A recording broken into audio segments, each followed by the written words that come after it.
kami lang naging mas close nung una talaga. Oh, kasi nga, Kasi lagi akong kasama ni Carlo. ang hard mo i-penetrate. Medyo. Alam mo, hanggang ngayon ganun ako.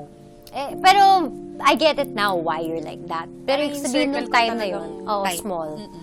Ako naman, lagi naman din ako sa bahay. So, parang ako, okay lang ako na batok-butukan ako ni Angelica kasi gustong-gusto ko talaga siya maging friend.